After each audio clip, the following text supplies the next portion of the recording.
हरि बोल, हरि बोल, गौर हरि बोल। चलिए कोई बात नहीं, अगर नहीं हो रहा है तो हम क्लास शुरू कर लेते हैं, फिर कभी देख लेंगे इस वजन को। आप 6.40 निकाल सकते हैं, शेयर कर सकते हैं इसके।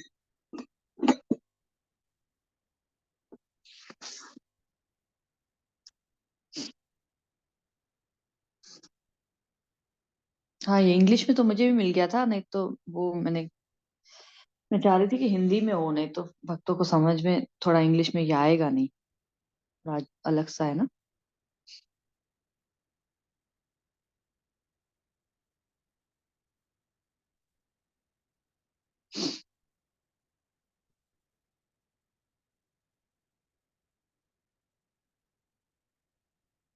कोई नहीं, आप है ना वो भगवत गीता शेयर कर लीजिए।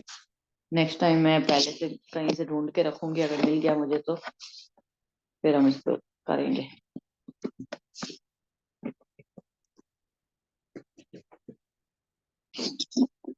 ओम नमो भगवते वासुदेवाय। ओम नमो भगवते वासुदेवाय। ओम नमो भगवते वासुदेवाय। श्री प्रपाद की जय। तो लास्ट टाइम हमने 38 और 39 श्लोकास तक किया था, 39 तक आई थिंक। और इसमें जब हमने ये देखा था कि अब अर्जुन क्या कर रहे हैं, भगवान से बिल्कुल खुल के प्रार्थना कर रहे हैं। और अर्जुन ने ये भी प्रश्न किया भगवान से कि आप जैसे कह रहे हैं कि असफल योगी होता है, तो फिर असफल योगी ऐसा तो नहीं हो जाएगा जैसे न कहते हैं ना, न माया मिली न राम, वैसा वाला। तो वैसी वाली स्थिति तो नहीं हो जाएगी, वो एक बादल की बात इधर उधर भटकता रह जाएगा। न तो उससे आध्यात्मिक जगत की प्राप्ति होगी, और न वो भौतिक जगत में, एक सेकेंड, न वो भौतिक जगत में अपना कोई भी कार्य कंप्लीट कर पाएगा। तो इस तरह से ये जो चीज है अर्जुन ने पूछी थी लास्ट टाइम, हमने यहाँ पे समाप्त किया था। 48 श्लोक से हम पढ़ना शुरू करेंगे आज।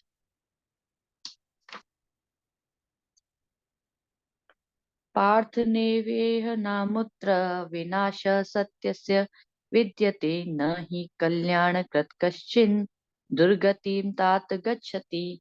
भगवान ने कहा, हे प्रथा पुत्र, कल्याण कार्यों में निरत योगी का न तो इस लोक में न परलोक में विनाश होता है।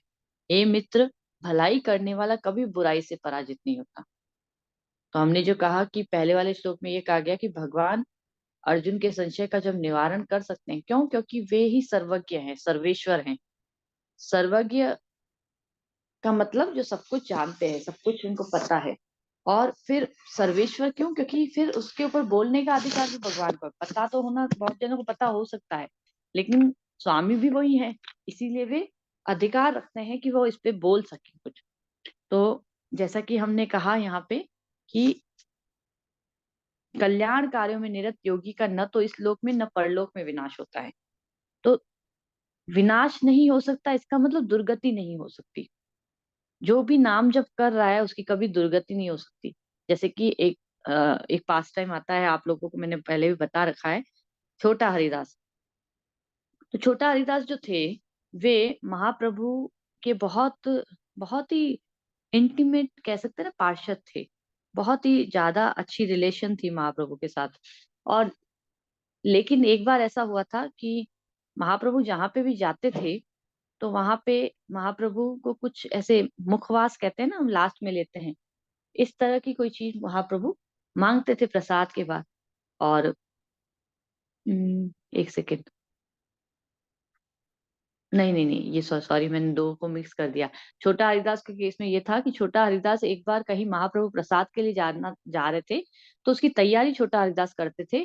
और छोटा हरिदास वहां पे जाके उस घर की स्त्री से कुछ बात कर रहे थे। और बात कर रहे थे, और बातों में मतलब जैसे ब्रह्मचारी को होता है कि उनको स्त्रियों से ज्यादा बातचीत नहीं करनी चाहिए, दूरी बना के रखनी चाहिए। लेकिन छोटा हरिदास ने उस वक्त उस स्त्री की से बातचीत भी करी, हंस के बातचीत करी, और कुछ इंटीमेट बातचीत भी करी। तो ये बात महाप्रभु को पता चल गई, और महाप्रभु ने इस बात के लिए छोटा हरिदास का त्याग कर दिया था। अब छोटा हरिदास इतने ज्यादा उसमें ग्लानि में आ गए थे कि उन्होंने जाके आत्महत्या कर ली। और उसके बाद फिर छोटा हरिदास की जो आत्मा थी, वो वापस से जगन्नाथपुरी में जो समुद्र है वहां पे आके महाप्रभु को कीर्तन सुनाया करती थी, उनके लिए कीर्तन गाया करती थी। तो ये चीज भी भक्तों ने देखी और ये भी देखा कि भाई महाप्रभु ने उसका त्याग कर दिया। तो कई बार भक्त इस चीज पे भी है ना क्वेश्चन करते थे कि महाप्रभु ऐसे कैसे, आपने एक तरफ तो त्याग कर दिया और दूसरी तरफ फिर उसी के साथ है ना भजन सुन रहे हैं, उसी के मुख से भजन सुन रहे हैं मृत्यु के बाद भी। तो महाप्रभु ने बताया था कि मैं जो इनका त्याग किया है वो इसलिए किया बिकॉज मेरा जो एक स्टैंडर्ड होता है ना, जैसे कि वर्णाश्रम धर्म में क्या पालन करना चाहिए, किस तरह से एक ब्रह्मचारी को रहना चाहिए, अगर इस चीज के लिए मैं उसका त्याग नहीं करता तो वो क्या सॉरी आने वाली सारी जनरेशन इस चीज को फॉलो नहीं कर पाती। लेकिन मुझे ये भी पता था कि छोटा हरिदास से ये छोटी सी जो गलती हुई, लेकिन उसके बावजूद मैं उसको कभी वैसे त्याग नहीं सकता। तो जो भी मतलब आ, 3-4 तरह की चीजें होती हैं। एक तो होता है आजन्म कृष्ण कीर्तन करना, दूसरा प्रभुर सेवन, प्रभु की सेवा करना, तीसरा प्रभु की कृपा का पात्र, और चौथा क्षेत्रीय मरण, मतलब उसी क्षेत्र में उसकी मृत्यु हो जाना। तो इस तरह से 4 तरह के लोग होते हैं, है ना, जो एक एक स्टेप ऊपर है समझ लीजिए इनमें सब में। और ये भागवतम में वर्णन है। तो ऐसी व्यक्ति की क्या होती है, दुर्गति नहीं हो सकती। और एक चीज कल्याणकारी शब्द बोला गया है यहाँ पे, और एक चीज बोली गई है योगी। तो दूसरे जीवों को जो भगवान के बारे में जानकारी प्राप्त कराता है वो सबसे बड़ा कल्याणकारी है। मैंने कल की क्लास में भी बताया था कि महाप्रभु की लीला अभी भी चल रही है। गुरु महाराज पिछली 2 क्लासेस में, सैटरडे को गुरु महाराज भागवतम क्लास लेते हैं, और पिछली 2 क्लासेस से गुरु महाराज यही बात बोल रहे हैं कि ये महाप्रभु की लीला अभी भी चल रही है। अगर आप एक पुस्तक वितरण करके किसी को भगवत गीता पकड़ाते हैं तो आप महाप्रभु की लीला का हिस्सा हैं। आप अगर चैंटिंग करते हैं तो आप महाप्रभु की लीला का हिस्सा हैं। आप अगर प्रचार करते हैं तो आप महाप्रभु की इस लीला का हिस्सा हैं। आप अगर टीओपी के मंदिर में सेवा देते हैं, क्योंकि वो भी नित्यानंद प्रभु और महाप्रभु बोल के गए हैं, तो आप महाप्रभु की सेवा सॉरी इस लीला का हिस्सा हैं। इस तरह से गुरु महाराज बहुत सारी चीजें बता रहे थे। तो ये जो चीज है कल्याण कार्य, छोटी सी चीज है क्या, कि दूसरों को भगवान के बारे में जानकारी प्राप्त कराना, ये सबसे बड़ा कल्याण कार्य बोला गया है। पहला होता है अपनी साधना। साधना, इसको योग बोला गया है, ये योगी होता है। मैंने पिछली बार भी बताया था कि योगी का मतलब ये नहीं है कि ध्यान में लगा के बैठ जाए। योगी का मतलब है जो हर वक्त कृष्ण से जुड़ा रहे। आप प्रसाद भी बना रहे हैं, घर में खाना भी बन रहा है, तो भी कृष्ण की याद आ। हम अगर झाड़ू भी लगा रहे हैं तो भी कृष्ण की याद। अगर बच्चा पढ़ाई भी कर रहा है, कल परसों में परम को बता रही थी इस चीज को, वो कह रहा था कि मुझे समझ नहीं आता है कई बार कि मैं कैसे अपने आप को मोटिवेट रखूं कि मुझे इतना ज्यादा पढ़ाई करनी है और फिर मुझे ऐसे ऐसे कुछ कुछ करना है। तो मैंने उसको बताया कि जो चीज जो होती है ना हमारे जीवन में, एक भी चीज वो जब कृष्ण की सेवा के लिए हो जाती है तो वैसे ही वो योग बन जाता है। तो जब आप ये सोच के पढ़ाई करोगे कि मुझे इस एजुकेशन को भी आगे चल के कृष्ण की सेवा के लिए यूज करना है, तो आपका ये योग है वैसे भी। फिर आपको एक मोटिव मिल जाएगा, आपको एक लक्ष्य मिलेगा अपने जीवन का। तो हमारे जीवन का एक एक एक एक एक एक क्षण अगर किसी तरह से कृष्ण से जुड़ा है तो ये योग ही है। फिर अलग से कोई योग करने की जरूरत नहीं है। चाहे वो व्यक्ति दिखने में कैसा प्रतीत हो सकता है, बिल्कुल सिंपल सा। जगन्नाथ दास बाबा जी महाराज, गौर किशोर दास बाबा जी महाराज बिल्कुल ऐसे रहते थे, पता ही नहीं चलता था कि वो कोई बड़े सिद्ध योगी हैं। पता ही नहीं चलता था, वो इस तरह से रहते थे, लेकिन वो थे। जरूरी नहीं है कि योगी का मतलब हम कहें कि कोई बहुत ज्यादा बड़ा स्कॉलर होना चाहिए, उसको बहुत कुछ बात करनी आनी चाहिए, बहुत बड़े बड़े बड़े बड़े करना आना चाहिए। नहीं, ऐसा कुछ भी नहीं है। आप कृष्ण से जुड़े हुए हैं हर क्षण, और अपने मन गणत नहीं जुड़े रहना। मतलब जिस तरह से हमको बताया जा रहा है प्रोसेस में, गुरु के माध्यम से जैसा बताया जा रहा है वैसे जुड़े रहना। अपनी मर्जी से तो हर कोई जुड़ा रह सकता है। हाँ भाई, मैं दिन में 5 घंटे भगवान की मंदिर के आगे ही बैठी रहती हूँ और फालतू का कुछ कुछ कुछ कुछ करती रहती हूँ अपनी मर्जी से, ये योग नहीं है। या फिर हम कहीं पे भी चले जाते हैं किसी भी भागवतम क्लास में या किसी भी उसमें, और हम कहते हैं कि हमने तो 5-5 घंटे। एक मैंने शायद आप लोगों के साथ एक ना वीडियो शेयर किया था, एक प्ले था, आप उनको उसको देखिएगा जरूर से। बहुत ही मतलब एक एजुकेशन देने वाला प्ले है कि कई बार हम क्या होते हैं, रील्स देखते रहते हैं, राधे राधे आ रहा है, उसके ऊपर बहुत सारा कुछ लिखा हुआ आ रहा है, कुछ कुछ भजन चल रहे हैं, और हम सोचते हैं अरे हम तो देखो हमने भगवान के बारे में सुना, हम फालतू की रील वील नहीं देखते। नहीं, ये काम का नहीं है। कैसे जुड़ना है? कृष्ण ने जैसे बताया है, भगवान के माध्यम से, फिर गुरु ने जैसे बताया है, वैसे जुड़ना है। और अगर कहीं पे भी लगे ना कि मैं, और बार बार हमको पूछना भी चाहिए हमारे सीनियर से। ये सबसे बड़ी आ, हमारी दिक्कत हो जाती है। कई बार हम क्या, हमेशा हम पूछते ही नहीं है। हम अपनी मर्जी से कुछ कुछ करते जाते हैं और फिर हम सोचते हैं कि हम जुड़े हुए तो हैं भगवान से। अब अब वो स्टेज आ गई है जहाँ पे हमको थोड़ा सा ऊपर उठना है। थोड़ा सा ऊपर क्या? योग का सही मतलब समझना है। हर वक्त भगवान की सेवा में लगे रहना, लेकिन अपनी मर्जी से नहीं, जैसा बताया जा रहा है वैसे। अगर मान लीजिए कि जैसे आपको मैंने उदाहरण कई बार दिया है, गुरु महाराज 16 माला जप कर रहे थे, प्रभु जी भी वही बहुत बार बता चुके हैं ये उदाहरण। 16 माला जप कर रहे थे मंदिर में, एक्स्ट्रा 16 माला जप। तो प्रभुपाद आके बोलते हैं कि तुम यहाँ पे कैसे? बोला कि मैं एक्स्ट्रा 16 माला जप कर रहा हूँ। तो बोला कि तुम्हारी सेवा कौन सी है? बोला कंस्ट्रक्शन में। तो बोला फिर यहाँ क्या कर रहे हो, जाओ कंस्ट्रक्शन में करो। फिर गुरु महाराज ने एक बार उनको ये भी कहा, प्रभुपाद को, कि प्रभुपाद मैं कंस्ट्रक्शन में लगा रहता हूँ, मेरे को दो दो शिफ्ट वहां पे करनी पड़, बाद फिर क्या होता है कि मुझे प्रॉपर नींद नहीं मिल पाती, क्योंकि अगर मैं मंगला में जाऊंगा, फिर 16 माला जप करूंगा, फिर कंस्ट्रक्शन की दो दो शिफ्ट, यानी 6 घंटे की एक शिफ्ट, फिर 6 घंटे की दूसरी, 12 12 घंटे की शिफ्ट। इस तरह से मुझे उसमें रहना पड़ता है ध्यान रखने के लिए। तो मेरी प्रॉपर नींद नहीं हो पाती और फिर मेरा ध्यान नहीं रहता है। तो प्रभुपाद ने उनको बोला कि केवल अपनी 16 माला जप करना और गुरु पूजा अटेंड करना, बाकी तुमको कुछ नहीं करना है। अब आप आप मतलब प्रभुपाद ने उनको बिल्कुल ये कहा था कि ये जो कट्टे उठाना है ना, जो सीमेंट के कट्टे उठाना, यही तुम्हारी सेवा है, मतलब यही तुम्हारा भगवान के प्रति समर्पण है बस। तो प्रैक्टिकल सर्विस जिसको कहा जाता है ना, समझ के करना, लेकिन अपनी मर्जी से फिर भी नहीं करना।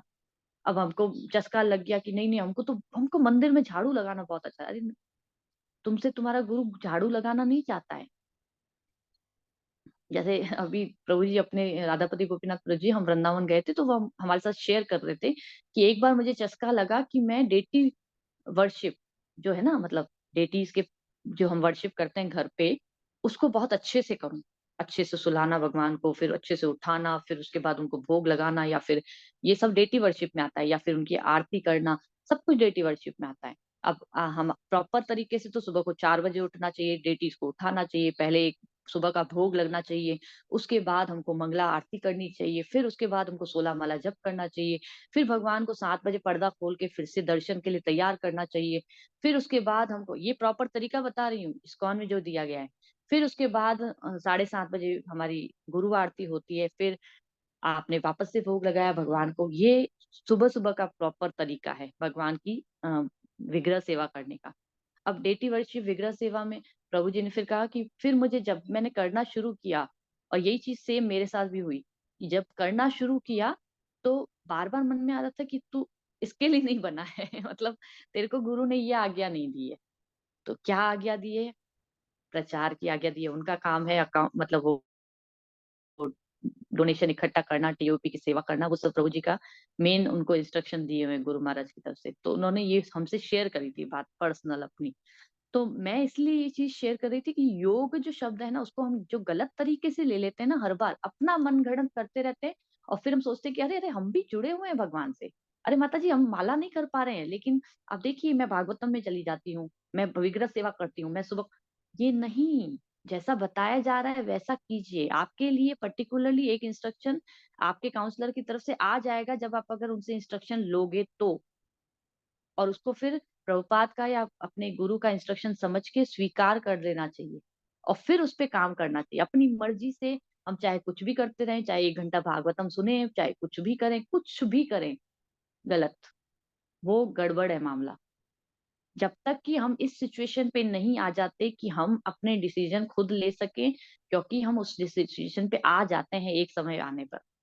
हम उस स्थिति, उस पद पे आ जाते हैं, समझ लीजिए, जहाँ पे हम डिसीजन ले सकते हैं सही और गलत अपने बारे में। लेकिन जब तक हम नहीं ले पाते हैं, तब तक हमको हमारे काउंसलर से पूछ पूछ के करना चाहिए। अब हमारे में से कई लोग जो है, आज भी मैं अगर वृंदावन और मायापुर में क्या, आप सत्यभामा साध्वी माता जी को जानते हैं, चाहे निर्गुणा शर्मा माता जी को जानते हैं, रति माता जी को जानते हैं, जो भी लोग, हम सब के सब कम से कम हम 4 के बारे में मुझे पता है कि हम सब के सब अगर छोटा सा भी, अगर वृंदावन धाम की यात्रा भी करनी है ना, पर्सनल भी अपने घर परिवार वालों के साथ, तो हम प्रभु जी से पूछ के फिर जाते हैं, प्रभु जी जाएं क्या? तो वो फिर इंस्ट्रक्शन दे देते हैं, इस तरह से जाना और इस तरह से आना। तो फिर हम सोचने लग जाते हैं कि अरे ये क्या हो गया, हम तो कुछ और सोच रहे थे। लेकिन जो इंस्ट्रक्शन हमको मिलते हैं, क्या होगा, ये बहुत ही बड़ी बात है अब जो मैं बता रही हूँ, कि इससे क्या होगा, हमारे गिरने का चांस नहीं बनेगा कभी भी। फिर हमको ये, हम भले ही पूरी तरह से कुछ भी नहीं कर पा रहे हैं, जितना बताया जा रहा है उतना ही कर पा रहे हैं, लेकिन हमको फिर भी ये सेटिस्फेक्शन रहेगा कि कृष्ण ले जाएंगे, भगवान गुरु के माध्यम से हमको ले जाएंगे। क्यों? क्योंकि हम कर वही रहे हैं जो हमको इंस्ट्रक्शन मिला हुआ है, हम अपनी मन गढ़ंत कुछ नहीं कर रहे हैं। फिर गुरु की रिस्पॉन्सिबिलिटी है भाई, फिर हमारी रिस्पॉन्सिबिलिटी खत्म। फिर हमने अपनी मर्जी से कुछ किया नहीं तो हमारी रिस्पॉन्सिबिलिटी वहीं पे खत्म। हमने तो जो गुरु ने बताया वैसा का वैसा एज इट इज किया। अब गुरु हमसे कुछ और चाहते हैं, जैसे आपको मैंने कई बार ये भी स्टोरी सुनाई थी कि प्रभुपाद एक बार, एक आदमी आए थे मंदिर में, और एक महाराज थे, मुझे याद नहीं आ रहा नाम महाराज का। उन्होंने कहा कि प्रभुपाद मेरा पूरा टाइम है ना मंदिर के इसमें मैनेजमेंट में चला जाता है, मुझे बंगाली जो है ट्रांसलेशन करना होता है, मुझे इतनी सारी सेवाएं होती है, मैं नहीं कर पा रहा हूँ बुक का ट्रांसलेशन। तो प्रभुपाद ने कहा कि ठीक है, किसी और को नियोजित करते हैं। एक पकड़ा ऐसे ही, जा रहे थे, एक प्रभु जी आए हुए थे वहां पे घूमने के लिए, बोला कि कल से तुम यहाँ पे मैनेजमेंट। प्रभुपाद मैं तो यहाँ पे थोड़े दिन के लिए आया हूँ, कल तो मेरी फ्लाइट है, मैं तो जा रहा हूँ। और ये इस तरह से करते करते करते करते आखिर प्रभुपाद ने उन प्रभु जी को मना लिया कि तुमको यहीं पे रुक के मैनेजमेंट करना है। और प्रभुपाद इसी तरह से करते थे। मैं एक बुक पढ़ रही हूँ अभी, डांसिंग व्हाइट एलिफेंट, ये गिरिराज स्वामी की बुक है। तो वो भी प्रभुपाद के एक डिसाइपल थे बहुत अच्छे, और शुरू के समय में ये लोग, जब प्रभुपाद आए थे यहाँ पे अंग्रेजों को लेके, मतलब अपने अंग्रेज डिसाइपल्स को लेके इंडिया में प्रचार करने के लिए। तो एक जगह मैंने एक इंसिडेंट पढ़ा। अब एक योग शब्द पे हम इतना रुक गए, लेकिन समझाना जरूरी है, कहीं कहीं पे कुछ चीजें बहुत इंपॉर्टेंट होती हैं। तो मैंने एक इंसिडेंट पढ़ा कि प्रभुपाद ले जा रहे थे हर जगह, उनको अपने साथ साथ ले जा रहे थे, कहीं पे कीर्तन हो रहा है फिर उनको अचानक से क्लास दे देते थे, बोलते थे आज मेरा ये डिसाइपल क्लास लेगा, आज ये होगा, आज ये होगा। इस तरह से प्रभुपाद के पीछे पीछे वो लोग चल रहे थे, और कुल मिला के 6-7 जने मुश्किल से थे ये, यमुना माता जी, गुरदास प्रभु, ऐसे करके ये 6-7 लोग थे। तो उसके बाद है ना, एक बार क्या हुआ, एक जगह पे वो स्टेशन आया दिल्ली, कहीं जा रहे थे प्रभुपाद सबके साथ। दिल्ली पे एक स्टेशन पे आए, एक प्रभु जी आए और उन्होंने ऐसे ही बोला कि प्रभुपाद यहाँ पे है ना, अ, बहुत अच्छा स्कोप है, हम व्यवस्था कर सकते हैं अगर आप लोग यहाँ पे प्रचार करना चाहें तो। बस इतना सा सुनते ही प्रभुपाद ने अपने 4 डिसाइपल्स को वहीं पे उतार दिया। बोला ये प्रभु जी है ना, इनके साथ जाओ और यहीं पे तुमको प्रचार करना है। अब सबके सब हक्के बक्के, अरे भाई हमको तो कुछ पता ही नहीं, और सारे के सारे अंग्रेज, उनको दिल्ली के बारे में कुछ पता ही नहीं था कि दिल्ली कैसा शहर है, क्या करना है, कैसे करना है, तुमको इनके साथ जाना है। अब वो इतनी ज्यादा सरेंडर, वो लिख रहे हैं वहां पे कि वी वर, मतलब टोटली सरेंडर टू प्रभुपाद। तो इस वजह से हमने क्या किया, जैसी स्थिति में, अब वहां पे ऐसी थी कि उनको सोने के लिए भी ढंग से कुछ मिला मिला नहीं था, और न खाने के लिए कुछ ढंग से मिलता था। इस तरह की परिस्थितियों में वो रहे बहुत समय तक। यही गुरु महाराज के साथ हुआ था जब वो मायापुर धाम में जमीन खरीदी थी। तो प्रभुपाद ने उनको भेज दिया, चले जाओ, अंग्रेज हैं, और भेज दिया, जाओ जाओ कंस्ट्रक्शन करना है वहां पे, तुमको पूरा डेवलप करना है मायापुर धाम। और मायापुर धाम आप अभी आज चल के देखिए, ये सारा गुरु महाराज ने डेवलप किया है।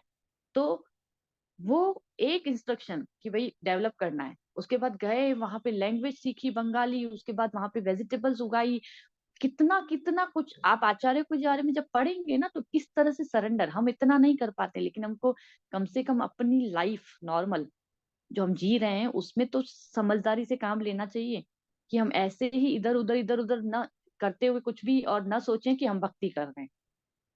ये गड़बड़ है हमारे साथ। तो योग शब्द को समझना है बहुत अच्छे से, कृष्ण के प्रति समर्पित रहना, पूरी टाइम सोचते रहना के, लेकिन कैसे, जैसा गुरु बताता है वैसे, मनगढ़ंत नहीं, वो फिर सहजिया भाव हो जाता है, वैसा भी नहीं करना है, क्योंकि उससे और गड़बड़ हो जाएगी। तो एक तो है कि जब हम अपना भजन शास्त्र पढ़ते हैं तो इससे हम कृष्ण की प्रकृति को समझते हैं, और दूसरा है अन्य जीव जो कृष्ण से ईर्ष्या करते हैं या फिर भ्रांतियां फैलाते हैं, उनको बताना, ये कल्याणकार, ये 2 चीजें हमने देखी। तीसरी चीज क्या बताई जा रही है इस श्लोक में कि योगी का कभी विनाश नहीं होता है, ना तो इस लोक में न परलोक में। तो जैसे कि परीक्षित महाराज जो थे वो सांप द्वारा डसे गए, अब हम कह रहे हैं विनाश नहीं होता, शरीर कोई इम्पोर्टेंस नहीं है, विनाश नहीं हुआ, यानी कि अंत समय में 7 दिन तक लगातार कृष्ण भावना भावित होके परीक्षित महाराज रहे। एक क्षण भी, न तो उन्होंने कुछ खाया न पिया, एक क्षण भी वेस्ट नहीं किया, क्योंकि तक्षक नाग आएगा और डस जाएगा, मुझे तो वेस्ट ही नहीं करना है। पूरी भागवतम सुखदेव गोस्वामी से सुन रहे हैं। मीरा, नानक, ऐसे ऐसे बहुत सारे लोग थे जिनके जीवन में कष्ट ही कष्ट होता है, लेकिन शरीर को इम्पोर्टेंस कृष्ण नहीं देते हैं। तो जैसे कि हम जहाँ पे हैं, जिस पोजीशन पे हम हैं, उससे हम ऊपर उठे तो फिर हम नीचे नहीं जाएंगे, हम उससे ऊपर ही जाएंगे। फिर अगर भौतिक इच्छाएं रह भी गई हैं तो भी उसके लिए हम नेक्स्ट जन्म लेते हैं, लेकिन उस उतना पोर्शन लेके लेते हैं। जैसे हमने 2 पे हैं, हम 3 पे हैं, 4 पे हैं, तो हम जितनी के साथ गए थे हम उतनी ही भक्ति लेके वापस आएंगे।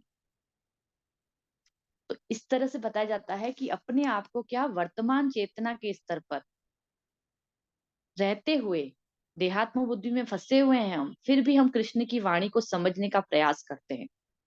तो ये मेन हमको चीज को समझना है कि हम फंसे हुए हैं, लेकिन हमको यहाँ पे भी कृष्ण की वाणी को समझने का प्रयास करना है।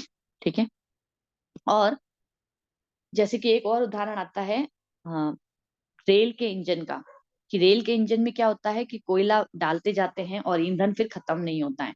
इसी प्रकार हमारा उत्साह, धैर्य और निश्चय जब इस तरह से बना रहता है तो कभी उसको कोई तोड़ नहीं सकता है, चाहे हमें भौतिक प्रकृति से फिर कितने ही कष्ट प्राप्त क्यों नहीं हो, कितना ही विघ्न क्यों नहीं आए। कई बार लोग कहते हैं, अरे मैंने माला करना शुरू करी, जब से मैंने भक्ति करना शुरू करी मेरे जीवन कष्ट, अरे कष्ट तो वैसे ही आने थे, अभी माया टेस्ट ले रही है, लेकिन आप भक्ति छोड़ दोगे तो कैसा नहीं कि वो कष्ट चला जाएगा। तो ये मनगढ़ंत जो हम सोचने लग जाते हैं ना, उससे बचना चाहिए। और जो व्यक्ति योग में है और कल्याण कार्यों में रत है, वो फिर अपना कार्य करना नहीं छोड़ेगा। जैसे कि पानी होता है ना, पानी को बांध से बांध दिया जाता है, लेकिन जैसे ही छोड़ते हैं तो वापस वो उसी दिशा में जाएगा, मतलब जहां से भी उसको रास्ता मिलेगा वो अपना रास्ता निकाल के चला जाएगा। तो उसी प्रकार से जो भक्त होता है वो अपनी चेतना में कभी भी नीचे नहीं गिरता है, निरंतर हमको एक मतलब बूस्ट अप दिया जाता है और उससे हम बने रहते हैं फिर। तो भगवान जैसे कहते हैं ना, मेरी दिशा में उठाएगा छोटा से छोटा कदम बड़े से बड़े भय से रक्षा करता है। जब हम चेतना में योग से जुड़े रहते हैं तो हमें वो शक्ति भगवान की मिलती है और फिर हम भौतिक भौतिक बाधाओं को पार करते जाते हैं। ये मेन इंपॉर्टेंट चीज है जो हमको यहाँ पे समझनी है। ठीक है, चलिए नेक्स्ट श्लोक पे आ जाइए। पाप्य पुण्य कृताम लोकान उषित्वा शाश्वती समा शुचिनाम श्रीमताम गेहे योग भ्रष्टो अभिजायते। असफल योगी पवित्र आत्माओं के लोकों में अनेकानेक वर्षों तक भोग करने के बाद या तो सदाचारी पुरुषों के परिवार में या तो धनवानों के कुल में जन्म लेता है। अब यहाँ पे क्या बताया जा रहा है, वो पापी आत्माओं के लोक में नहीं जाएगा। कहाँ जाएगा वो? पवित्र आत्माओं के लोक में, पवित्र आत्माओं के लोक में जाएगा पहले तो।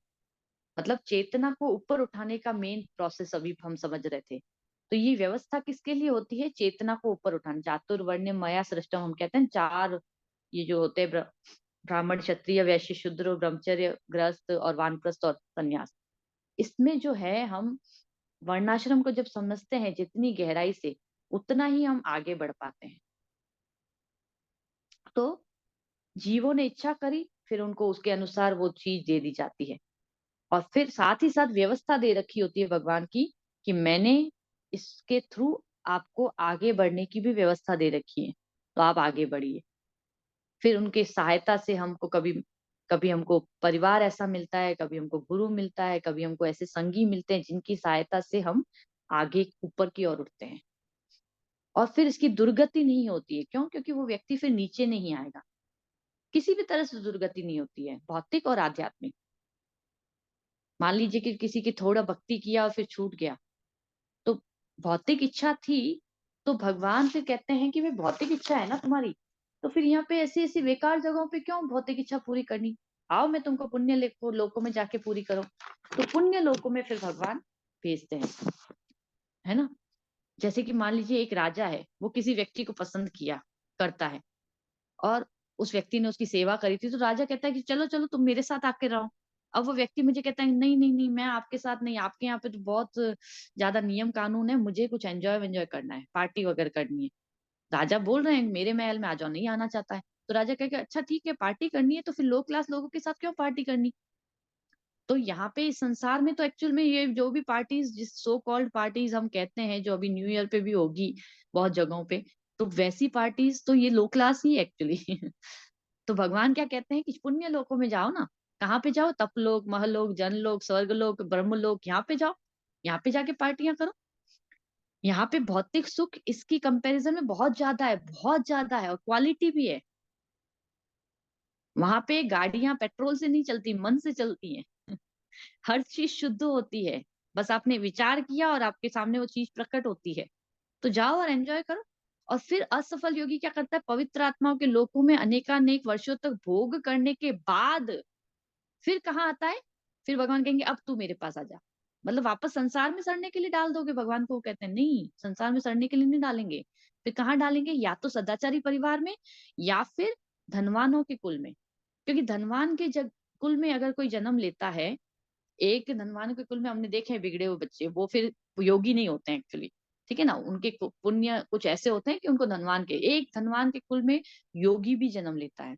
अब उसको वहां पे क्या है, जैसे कि हम रूप गोस्वामी, सनातन गोस्वामी, इनके बारे में हमने सुना था कि इतने बड़े कुलों में जन्म लेने के बाद भी वो छोड़ के भक्ति करने लग गए।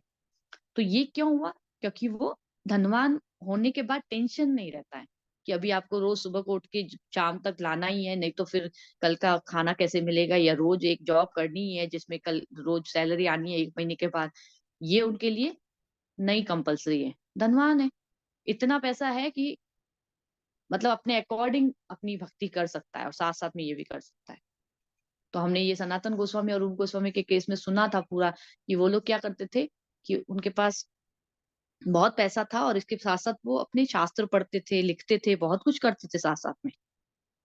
फिर दूसरा क्या है, या तो सदाचारी पुरुषों के परिवार में, तो जैसे कि ब्राह्मण के परिवार में, जहाँ पे बचपन से संस्कार दिए जाते हैं कि दान पुण्य, कीर्तन करना है, गीता भागवत पढ़ना है, कई जगह ऐसे होता है।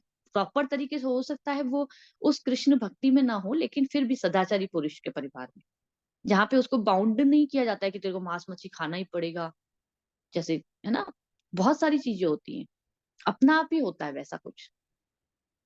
तो इस तरह से ये चीज, और ये चीज प्रभुपाद ने अपने खुद के उसमें भी बताई है कई बार कि मेरा परिवार भी ऐसा ही था, बिल्कुल कृष्णा कॉन्शियस परिवार था। तो जब मैंने वहां पे शुरुआत करी तो मुझे पूरी प्रॉपर ट्रेनिंग मिली अच्छे से भक्ति करने की। तो इस तरह से, ठीक है।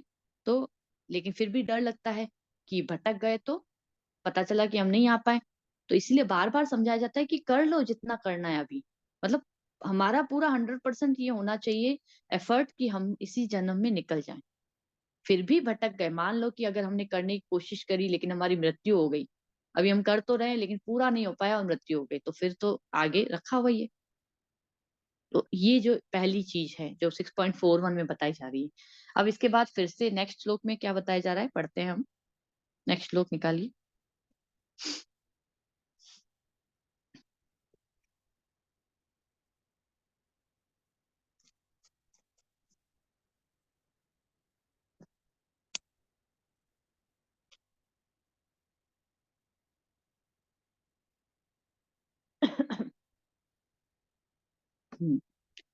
अथवा योगिनामेव कुले भवति धीमताम् एतद्धि दुर्लभतरम लोके जन्म यदि दृश्यम। अथवा यदि दीर्घ काल तक योग करने के बाद असफल रहे तो वह ऐसे योगियों के कुल में जन्म लेता है जो अति बुद्धिमान है। निश्चय ही इस संसार में ऐसा जन्म दुर्लभ है। फिर अब ये इससे भी हाई कैटेगरी बता रहे हैं। पहली एक कैटेगरी बता दी कि असफल योगी पवित्र आत्माओं के लोकों में जाएगा, फिर वहां से सदाचारी पुरुषों के परिवार में, या फिर धनवानों के कुल में जन्म लेगा। लेकिन इससे हायर, इससे भी हायर, जिसने वास्तव में सिंसियरली भक्ति करी। पहली वाली चीज कौन सी थी, जिसने भाई भक्ति करी लेकिन उसका पूरा तरह से भक्ति में मन नहीं लगता था, पुण्य भी कर लेता था थोड़ा बहुत थोड़ा बहुत पार्टीज भी कर लेता था थोड़ा बहुत, करता था थोड़ा बहुत, नहीं करता था या अच्छे से नहीं करता था, जो भी। लेकिन ये वाली कैटेगरी उससे हायर है, जिसने भक्ति करी सिंसियरली लेकिन मृत्यु हो गई और कंप्लीट नहीं हुई या किसी भी कारण से। तो फिर उनका क्या होगा, फिर उनको वैष्णवों के परिवार में जन्म देते हैं, योगियों के कुल में। तो वैष्णव जो होते हैं भगवान के निज जन होते हैं, है ना। तो फिर भगवान कह रहे हैं कि उनको भी मैं स्वर्ग में नहीं भेजूंगा, किसको, जिसने थोड़ा सिंसियरली अच्छे से भक्ति करी है, उनको फिर वैष्णव के परिवार में जन्म। क्यों? क्योंकि स्वर्ग में जाएगा तो फिर से वहां पे चांस होता है कई बार कि हम स्वर्ग में जाए, हमने हम वहां पे बिगड़ गए तो, बहुत सारा भोग मिल गया हमको तो फिर वहां पे उनको स्वर्ग में नहीं भेजते हैं। उनको फिर, क्योंकि उनकी ऑलरेडी भक्ति करी हुई है, तो फिर उनको ऐसे गर्भ में डालते हैं जहाँ पे उनकी माँ शुरुआत से ही उनको भक्ति में नियोजित रखती है। माता पढ़ रही है, माता क्लास कर रही है, माता चैंटिंग कर रही है ना। तो ये सब उस बच्चे को मिला। अब उस बच्चे को मिला, फिर उसके बाद फिर आगे चल के वो, उसको प्रॉपर अगर आगे भी मिलता रहा सब कुछ, तो वो बच्चा भगवत धाम जाने के लिए अगली अपनी स्टेज की तैयारी कर रहा होगा। तो ऑलरेडी है। और कई बार ऐसा होता है कि ऐसे ऐसे भक्त जो होते हैं पूरी कर चुके थे, किसी कारण से वापस आए, माँ के गर्भ से ही उनको भक्ति मिली, फिर ऐसे भक्त आए, थोड़े टाइम के लिए आए और जल्दी से चले भी गए। क्योंकि उनका उनका इतना ही भक्ति बाकी बची थी, 10-12 साल आए, 15 साल आए, आके करके चले गए। और हो सकता है पूरा भी करके जाए, बहुत बड़े प्रचारक बन जाए, बहुत बड़े आचार्य बन जाए, ये भी हो सकता है। दोनों ही स्टेजेस हैं यहाँ पे। तो वो प्रभुपाद जैसे अपने शिष्यों से कहते थे ना कि अभी भी हम हमेशा ही कहते हैं कि हमारे घर में या जिनके भी हमारे जो थोड़ा बहुत भक्ति से जुड़े हुए हैं, उन्हें ये सोचना चाहिए कि हमारे घर में अगर हमारा बच्चा थोड़ा सा भी सिंसियरली हमको दिख रहा है कुछ करता हुआ, तो ये जो बच्चे हैं, ये वैकुंठ के बच्चे हैं। इनका ध्यान, इनका पालन पोषण बहुत अच्छे से हमको करना चाहिए, ताकि इनको आगे अपनी भक्ति पूरी करने में सहायता मिल सके अपने माता पिता की तरफ से। तो ये जो चीज है, ये बहुत इंपॉर्टेंट है। एक बार प्रभुपाद एक लेक्चर के लिए जा रहे थे, तो एक छोटा बच्चा था, वो जोर जोर से करताल बजा रहा था। तो प्रभुपाद ने बोला कि ये इसकी पूर्व जन्म की भक्ति है।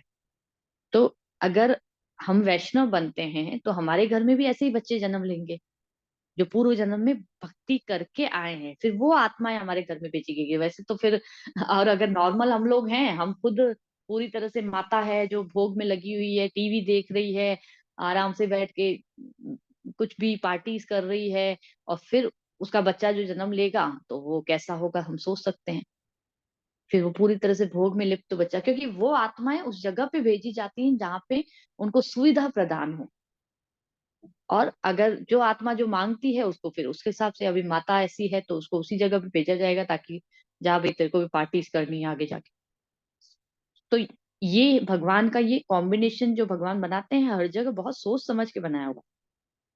ठीक है, नेक्स्ट श्लोक पे आ जाइए, 6.43। तत्रम तब तम बुद्धि संयोगम लभते पूर्वदेहिकम यतते च ततो भूय संसिद्धो कुरु नंदन। हे कुरु नंदन, ऐसा जन्म पाकर वह अपने पूर्व जन्म की दैवी चेतना को पुनः प्राप्त करता है, और पूर्ण सफलता प्राप्त करने के उद्देश्य से वह आगे उन्नति करने का प्रयास करता है। अब इसके आगे क्या होता है भाई? पहला कैटेगरी था, आया धनवान के परिवार में, ब्राह्मण के परिवार में। दूसरा कैटेगरी का वैष्णव के परिवार में आया। इन दोनों कैटेगरी के भक्त जो होते हैं, एक नीचे होगा थोड़ा स्टैंडर्ड में, स्टैंडर्ड का मतलब होता है चेतना के स्तर पे, एक ऊपर होगा और ज्यादा। बट दोनों ही आगे आके अपने आप को किसी तरह से भक्ति से कनेक्ट होंगे वो, और आगे उन्नति करेंगे। राजा भरत का उदाहरण प्रभुपाद यहाँ पे दे रहे हैं कि राजा भरत जो थे, उनको पहले राजा थे, फिर उसके बाद उन्होंने कुछ थोड़ी सी गड़बड़ करी थी, जो हिरण था उसके प्रति आकर्षित हो गए थे, हिरण का जन्म मिला। लेकिन उनको, उन्होंने इतनी ज्यादा भक्ति कर रखी थी कि उनको याद था हिरण के शरीर में भी कि मैंने गड़बड़ करी है, इसलिए मुझे बस इस कुछ समय के लिए हिरण का शरीर प्राप्त हुआ है। फिर उन्होंने अपने आप को संभाल के रखा, लेकिन फिर उनका जन्म जब हुआ, एक उत्तम ब्राह्मण कुल में जन्म मिला, जहाँ पे उन्होंने जड़ भरत के रूप में अपने आप को, वो किसी से बात ही नहीं करते थे, एकांतवास करते थे। और फिर राजा रहुगण वाली स्टोरी मैंने आपको कई बार सुना रखी है कि राजा रहुगण उधर से निकल रहे थे पालकी लेके, और उनके लोगों ने जड़ भरत को बुलाया था कि ए इधर आओ, तुम आके थोड़ा सा हट्टे कट्टे हो, उठाओ राजा की पालकी। तब भी कुछ नहीं बोलते थे जड़ भरत, कुछ भी नहीं बोलते थे किसी को। तो जड़ भरत उठाते हैं, लेकिन वो नीचे चींटियां हैं, उनके ऊपर पाँव नहीं रखना चाह रहे हैं, तो हिल रहे हैं, बार बार हिल रहे हैं। तो राजा रघुगण को बहुत परेशानी होती है कि ये कौन है जिसके कारण ऐसे कैसे पालकी उठा रहे हो। तो वो फिर बाकी सब लोग शिकायत करते हैं कि ये एक नया है व्यक्ति जो इस तरह से परेशान कर रहा है। तो राजा बहुत चिल्लाते हैं उसके ऊपर, लेकिन वो फिर भी नहीं मानते हैं। तो आखिर राजा उत्तर के कहते हैं कि तुम जानते नहीं हो मैं कौन हूं और तुम इस तरह से। तब जड़ भरत उनको ऐसा आत्मज्ञान देते हैं कि राजा की आंखें खुल जाती हैं। तो ये यहाँ से ये पूरा करने की स्टेज, ये तीसरी स्टेज, यहाँ पे उसको कोई मतलब ही नहीं होता है। अब वो अपनी भक्ति पूरी करने के लिए आया है, और वो डायरेक्ट भगवत धाम जाएगा या फिर ऐसी जगहों पे जाएगा जहाँ पे उसको कोई लीला संपन्न करनी है भगवान के साथ। ऐसे योगियों के बारे में हमने सुना था ना, राम जी को आके कहते हैं कि हमको आपके साथ लीला करनी है, तो भगवान कहते हैं कि कृष्ण जब बन के आऊंगा तब आना तुम लोग। तो यानी कि वो ऐसे ऐसे योगी भी होते हैं ना जो भगवान के साथ आते हैं वापस चले जाते हैं। यदुवंशी भी इस तरह से थे। यदुवंश में बहुत सारे भगवान के जो रिलेटिव बन के आए थे ना, सब देवी देवता योगी ये लोग थे। आए भगवान के साथ लीलाएं करी चले गए। फिर वो स्टेज आती है, और एक फिर उससे भी ऊपर की स्टेज होती है जहाँ पे परमानेंटली गोलोक वृंदावन धाम में ही रहते हैं वो, उनको आना जाना ही नहीं है, हमको कोई मतलब नहीं है, हमको तो आपके साथ बस यहीं रहना है। कुछ कुछ ऐसे ऐसी स्टेज पे भी पहुंच जाते हैं, भगवान उनको कहीं नहीं भेजते, अपने साथ हमेशा गोलोक वृंदावन धाम में रहते हैं। तो इस तरह से ये अलग अलग आदान प्रदान की स्टेजेस होती हैं। तो हमें क्या करना है, फिर भी हम सोचते हैं कि कई बार कहीं कहीं पे एक्सीडेंट हो जाए, तो जैसे कि राजा भरत का हुआ था। तो भगवान यहाँ पे कह रहे हैं कि इसलिए सतर्कता बरतनी है, सॉरी, हमको सतर्क रहना है, आगे उन्नति करने का प्रयास करना है, लेकिन सतर्क भी रहना है। क्योंकि कई बार हमको भगवान दया देते हैं और हम दया का दुरुपयोग करते हैं।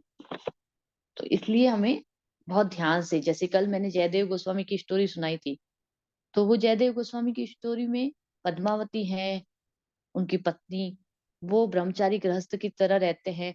मतलब वो गृहस्थ आश्रम में रहते हुए भी ब्रह्मचर्य का पालन करते हैं। इतनी हायर स्टेज, सोचिए। अच्छा, और कोई मतलब ऐसे नॉर्मल ब्रह्मचारी जब होता है, उसको अगर ये भगवान की तरफ से भी इंस्ट्रक्शन मिल जाए कि नहीं नहीं तुमको शादी करनी है, तो वो मना कर देगा, नहीं नहीं नहीं मेरे को दूर रखो इससे।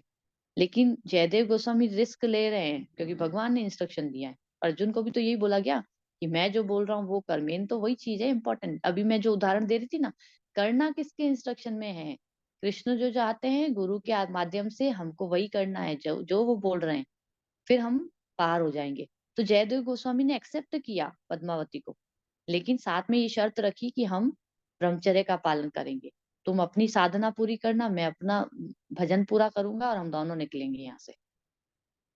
तो ये हमको समझना है कि इस तरह से भी भक्ति को आगे आगे आगे आगे स्टेजेस बढ़ती हैं। हम तो अभी बहुत नीचे की स्थिति पे हैं।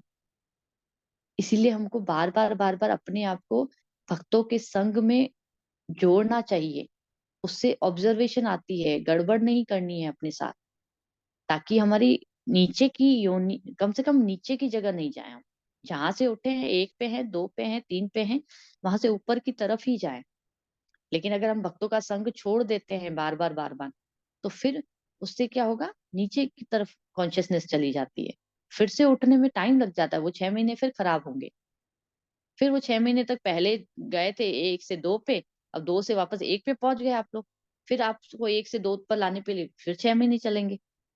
ये चीज हमको ध्यान रखनी है।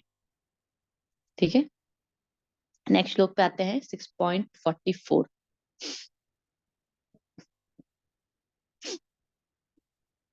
पूर्व अभ्यासेन तेनेव हीयते हवशो अपि सह जिज्ञासुरपि योग्यस्य शब्द ब्रह्माति वर्तते। अपने पूर्व जन्म की देवी चेतना से वह न चाहते हुए भी स्वतः योग के नियमों की ओर आकर्षित होता है। ऐसा जिज्ञासु योगी शास्त्रों के अनुष्ठानों से परे स्थित होता है। अभी अनुष्ठान अनुष्ठान भी कुछ नहीं, वो आकृष्ट मतलब वो, अब देखिए वो एक ऐसी स्थिति है जैसे कि हम, मैं कई बार ये उदाहरण देती हूँ कि हमारे जो आचार्य हैं उस दिन मैंने पिछली बार भी बताया था कि गोपाल कृष्ण गोस्वामी महाराज सुबह को 6 बजे एकदम से एक लिंक आया था, मैंने उस पर क्लिक किया तो देखा कि वो विग्रह सेवा कर रहे थे। अब 6 बजे विग्रह सेवा कर रहे हैं तो इसका मतलब 4 बजे वो मंगला में भी गए होंगे, उसके बाद ही वो विग्रह सेवा करते हैं, इतना मुझे पता है। तो हम सोचते हैं तो कि हमारे लिए तो पॉसिबल ही नहीं होता है, एक्चुअली में उन लोगों के लिए जरूरी भी नहीं है, क्योंकि वो उस स्थिति पे हैं कि पूर्ण रूप से शुद्ध भक्त की स्थिति पे हैं, स्थित हैं, गिरेंगे नहीं वो कभी भी। लेकिन फिर भी दूसरों को दिखाने के लिए वो करते हैं। ऐसो के जो आचार्य होते हैं, इनको कोई अनुष्ठान करने की जरूरत नहीं है, कोई कार्य करने की जरूरत नहीं है, लेकिन फिर भी वो करते हैं, फिर भी वो करते हैं। इसलिए हमको क्यों एक एक मतलब इस तरह से आता है ना कि भाई जो जिस स्थिति पे है, फिर वो अपने अ, जैसे कि आपने कई बार मेरे आसपास ही कई भक्त हैं ऐसे, मतलब मैंने देखे हैं कि वे लोग नॉर्मली हमको देखने में लगता है कि वो ज्यादा कुछ करते नहीं है, लेकिन हमने फिर थोड़ा सा पता लगाने की कोशिश करी तो पता चला कि भाई ये ऑलरेडी इतने सिचुएटेड हैं कि इनको अभी तो बस इस जन्म में बस पूरा ही करने के लिए आए हैं, पूरा करने के लिए आए हैं, चले जाएंगे बस पूरा करके। तो वहां पे वो नहीं करते हैं, तो हमको ये नहीं, अरे अरे, ये भी नहीं करते हैं, हमको पता ही नहीं है कि उनकी स्थिति क्या है, हमको उनकी स्टेज पता नहीं है। हमारे मामले में तो बहुत गड़बड़ है मामला। इसलिए इसलिए तो फिर ऐसी जगह पे पटक दिए गए हैं जहाँ पे केवल और केवल भौतिक जगत के आकर्षण है हमारे सामने, और कुछ हमें मिलता ही नहीं है आसपास। बार बार आकर्षण मिलता है ऐसा, और जिसमें हम डाइवर्ट हो भी जाते हैं, फिर से खींचना पड़ता है अपने आप को, या फिर किसी के द्वारा खींचे जाते हैं। तो महाभागवत जो होते हैं वो लोक कल्याण के लिए कष्ट लेते हैं, लेकिन कुल मिला के ये समझना चाहिए कि ऐसे जो होते हैं, ये शास्त्रों के अनुष्ठानों से परे स्थित होता है। एक उदाहरण प्रभुपाद ने इसमें दिया है कि इसका सुप्रसिद्ध उदाहरण भगवान चैतन्य ने प्रस्तुत किया, जिन्होंने ठाकुर हरिदास को अपने परम प्रिय शिष्य के रूप में स्वीकार किया। यद्यपि हरिदास का जन्म एक मुसलमान परिवार में हुआ था, किंतु भगवान चैतन्य ने उन्हें नामाचार्य की पदवी प्रदान की। अब मुसलमान को तो भाई लो कास्ट माना जाता है ना, वैष्णवों के हिसाब से, लेकिन मुसलमान होकर भी हरिदास ठाकुर ने कितना अधिक नाम जप किया था, 3 लाख नाम जप करते थे वो प्रतिदिन, प्रतिदिन। तो नामाचार्य का उपाधि दी गई थी, भगवान चैतन्य ने स्वयं दी थी। और जब हरिदास ठाकुर अंतिम समय में भगवान को कहते हैं कि अब मुझे आपकी लीला समाप्त होने से पहले अपनी लीला समाप्त करनी है, तो भगवान रेडी हो जाते हैं कि मुझे सिर्फ इतना ही आपसे आशीर्वाद चाहिए। और दूसरे दिन भगवान आते हैं और हरिदास ठाकुर उनके चरणों में अपना मस्तक रख के वहीं पे शरीर छोड़ देते हैं। और फिर हरिदास ठाकुर की बॉडी को उठा के भगवान पूरे जगह पे, मतलब वो करते हैं ना जैसे वो कर मतलब ले जाते हैं, खुद अपने हाथ से उठा के ले जाते हैं, और साथ ही फिर पूरी जगह पे भिक्षा मांगते हैं भगवान स्वयं, कि इनके लिए आज हमको वैष्णव प्रसाद करना है, सबके लिए वैष्णवों के लिए प्रसाद करना है हरिदास ठाकुर के नाम पे। तो ये जो अवस्था है, ऐसी अवस्था उच्च कोटि के भक्तों की होती है। इनको कोई कोई अनुष्ठान, कोई नियम पालन करने की, नियम पालन तो हमारे लिए है, जो मैं शुरू में बता रही थी, ये नियम ये नियम ये नियम, ये प्रभुपाद बता के गए। लेकिन प्रभुपाद, अब जैसे कई बार हम भक्तों को कहते हैं कि भाई ठीक है, आप शुरुआत में आपसे 16 माला नहीं हो रही तो चार चार करके रात तक करिए। दूसरी स्टेज होती है कि सुबह को 4 से 6 में 16 माला जप हो जाना चाहिए। तीसरी स्टेज होती है कि सुबह को 2 से 4 के बीच में 16 माला जप हो जाना चाहिए। चौथी स्टेज ऐसी होती है कि वो भक्त तो हर वक्त ही नाम चलता रहता है उसका, उसको जरूरत ही नहीं है कुछ अलग से करने की, जैसे गुरु महाराज या आचार्य हमारे। तो प्रभुपाद सबके लिए अलग अलग बोल के गए, नियम तो हमको पालन करने हैं, क्योंकि स्ट्रगल हमारा होता है हरि नाम करने में। बार बार मन को वहां से लाना, बार बार नियमित रूप से हरिनाम करना, ये स्थिति होती है। बट एक बात मैं जरूर कहूंगी कि जब आप करते रहते हैं, करते रहते हैं, करते रहते हैं, तो एक एश्योरेंस एक समय के बाद आ जाती है कि सही है, गड़बड़ नहीं कर रहे हैं हम। वो जब करते रहते हैं हम अपने गुरु के इंस्ट्रक्शन के अनुसार, तो फिर हमको दिखता भी है कि हमारे अंदर हमारे कुछ अनर्थाज हैं जिसकी वजह से हम हमसे वो इतना लेवल पे नहीं हो पा रहा है। लेकिन फिर भी क्योंकि हमने अपने मैक्सिमम एफर्ट लगा लिए, गुरु की आज्ञा के अनुसार लगाए, तो फिर हमको एक एश्योरेंस आ जाता है धीरे धीरे कि अभी हम गिरेंगे तो नहीं कम से कम। तो ये स्थिति में हमको रहना है, आना है। जो नहीं है हमको आना है, और जो आ चुके हैं थोड़ा बहुत तो उनको बने रहना है। बड़ी बहुत बड़ी बात है बने रहना भी, बहुत मुश्किल है बने रहना भी। इसीलिए इस पे थोड़ा मनन करिए। इस ये जो लेक्चर्स अब जो चल रहे हैं इस 6 चैप्टर के, इनमें इनमें हमारे लिए बहुत गहरी बातें छुपी हुई हैं। अगर हम इनको सिंसियरली ऑब्जर्व करेंगे और सुनेंगे, और नहीं तो फिर हम सुनेंगे और हमेशा की तरह चले जाएंगे।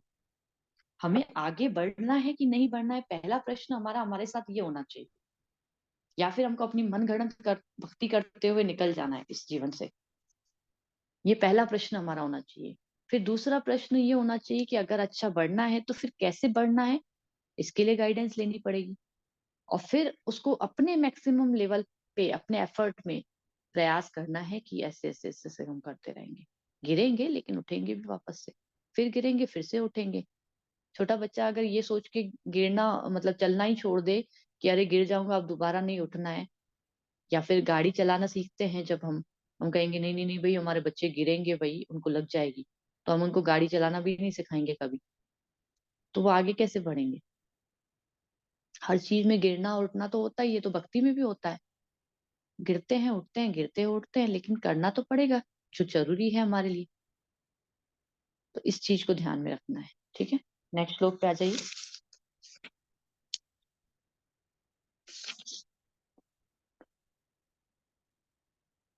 45, 46, 47, तीन ही श्लोक है। मैं सोच रही हूँ आज थोड़ा सा हम 10 मिनट ज्यादा लेके इनको कर ही लेते हैं, क्योंकि अदरवाइज फिर ये चैप्टर नेक्स्ट उसमें चला जाएगा। प्रयताद्यत मानस्तु योगी संशुद्ध किल्बिष अनेक जन्म संसिद्ध अस्तो याति पराम गतिम। और जब योगी समस्त कलमश से शुद्ध होकर सच्ची निष्ठा से आगे प्रकृति करने का प्रयास करता है, तो अंतोदगत्वा अनेकानेक जन्मों के अभ्यास के पश्चात सिद्धि लाभ करके वह परम गंतव्य को प्राप्त करता है।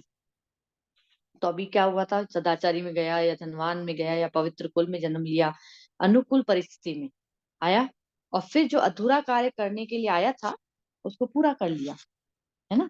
और फिर पूरा करते हुए प्रभुपाद कहते हैं एक जन्म दो जन्म तीन जन्म, मैक्सिमम 3 जन्म में हम चले जाते हैं। तो ये चीज मैं कई बार बता चुकी हूँ कि कई बार हम देखते हैं कि बिल्कुल आए थे, बहुत ही ऐसी ऐसी जगहों से भी उठ के आए लोग और एकदम से भक्ति में आगे बढ़े और एकदम से बहुत ज्यादा आगे बढ़ गए। और फिर देख के पीछे देख रहे हैं 5 साल पहले तो ऐसे थे लेकिन अभी पूरी तरह से भक्ति में रहते हैं। तो ये चीज होती है, ये बहुत बहुत इम्पोर्टेंट चीज है कि हमें अगर इस तरह की कोई सुविधा प्रदान की जाती है भगवान के द्वारा भक्तों के द्वारा, तो हमें उस पे चलने का पूरा मैक्सिमम प्रयास करना चाहिए हमको। अनेकानेक जन्मों तक प्रयास करेंगे तो पहुंच जाएंगे। ठीक है, नेक्स्ट श्लोक पे आते हैं। तपस्वी भयो अधिको योगी ज्ञानी भयो अपि मतो अधिक कर्मी कर्मी भयश्चो अधिको योगी तमस तस्माद् योगी भवा अर्जुन। योगी पुरुष तपस्वी से ज्ञानी से और सकाम कर्मी से बढ़कर होता है, अतः हे अर्जुन तुम सभी प्रकार से योगी बनो। तो मैंने शुरू में ही बता दी थी ये चीज। योगी का मतलब क्या होता है, अपनी चेतना को परम सत्य के साथ जोड़ना, ये योगी है।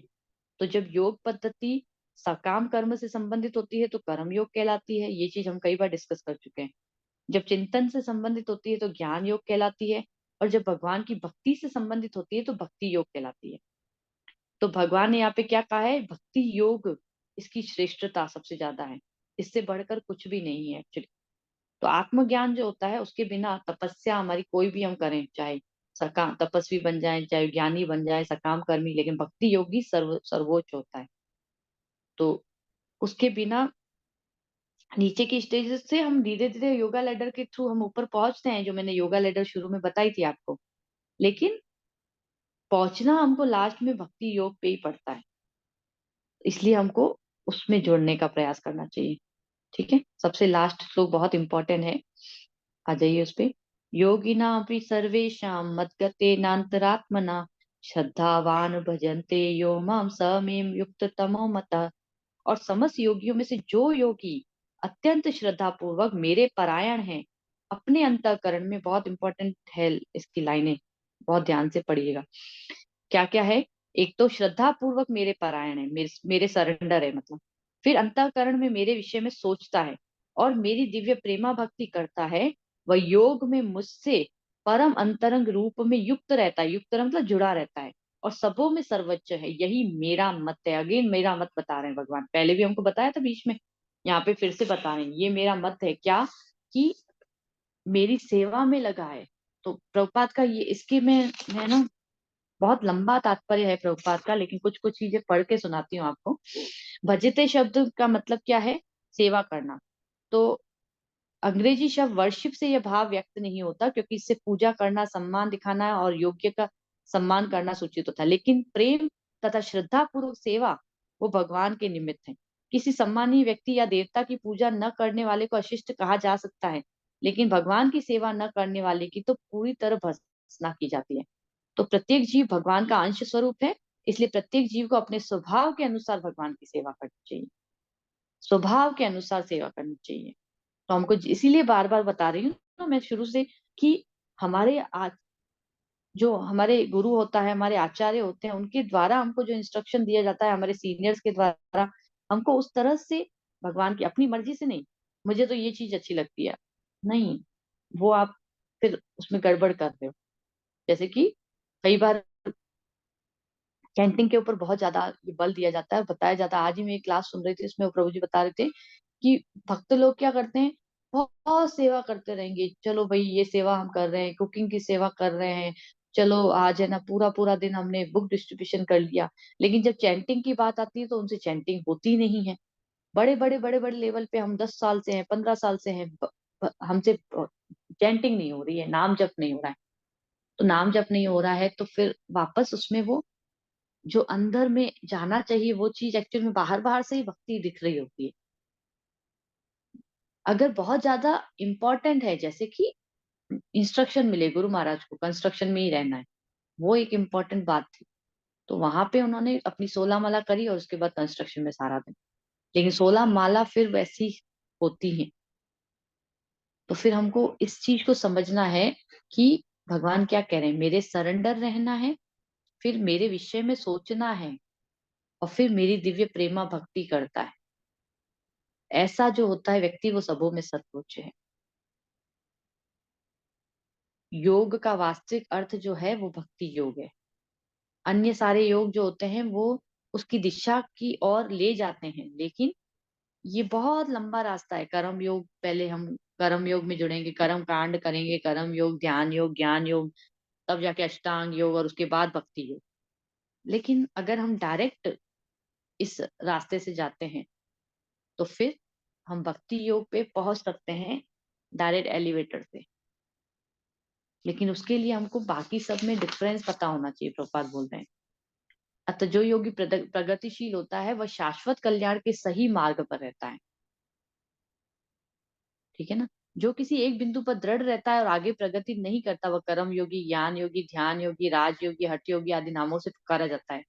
लेकिन वो इतना भाग्यशाली होगा कि भक्ति योग को प्राप्त कर सके, तो यह समझना चाहिए कि उसने समस्त योगों को पार कर लिया। ये बहुत इंपॉर्टेंट चीज है कि कई बार हम आते ही भक्ति योग में जुड़े प्रतीत होते हैं, दिखता है ना कि हमको भक्ति मिल गई, तो हमें ये भी समझना चाहिए कि हमने पिछले जन्मों में ये कर्म योग, ज्ञान योग, ध्यान योग ये सब कर रखा है कहीं ना कहीं। इसी वजह से इस जन्म में आते ही भक्ति योग मिल गया। लेकिन अगर इसी जन्म में घूम घुमा के फिर आए हैं, तो फिर समझना चाहिए कि हाँ अभी हमने इसी जन्म में कंप्लीट किया है। तो ये जो है सबसे ऊंची जगह, सर्वोच्च अवस्था जो है ना, कृष्ण भावना भावित होना, ये योग की सर्वोच्च अवस्था है, प्रभुपाद बोल रहे हैं। और कोई विरला भाग्यशाली ही वैदिक विधान के अनुसार भक्ति योग के पथ को स्वीकार करके कृष्ण भावना भावित हो पाता है। फिर भगवान के रूप के ऊपर चिंतन करता है, भगवान के गुणों के ऊपर, लीलाओं के ऊपर। मैं कल भी बता रही थी, ब्रह्मा जी की जो लीला पढ़ रही हूँ, तो उसमें ब्रह्मा जी इतना सुंदर भगवान की स्तुति करते हैं, बहुत सुंदर स्तुति करते हैं। और उसको मतलब वो भक्त उस अवस्था पे होता है फिर, भगवान अंतर में मन में प्रकट हो जाते हैं। तो चाहे गोपियां थी, चाहे यशोदा मैया है, चाहे वो फिर भगवान के साथ अंतरंग संबंध को पूर्ण करने के लिए पार्षदों के रूप में भगवान के साथ ही जन्म लेते हैं। कभी उनकी माता बन के, कभी उनकी सखा बन के, कभी किसी तरह से। ये चीज हमको समझनी है। ठीक है। तो आप सबका बहुत बहुत धन्यवाद। इस तरह श्रीमद् भगवत गीता के 6ठे अध्याय ध्यान योग का भक्ति वेदांत तात्पर्य पूर्ण हुआ। श्री प्रभुपाद की जय। अध्याय 7 भगवत ज्ञान बहुत इंपॉर्टेंट है। अब से आगे की क्लासेस 7 से लेके 12 तक मैं आप लोगों से रिक्वेस्ट करती हूँ कि छोड़िएगा मत। मोस्ट प्रोबेबली नेक्स्ट मतलब उसमें हम भगवत गीता पढ़ेंगे, बिकॉज 23 तारीख को गीता जयंती है। तो 23 तारीख को तो हम नहीं पढ़ पाएंगे बिकॉज यहाँ पे प्रोग्राम रहेगा। अच्छा, आप लोगों में से जो भी अगर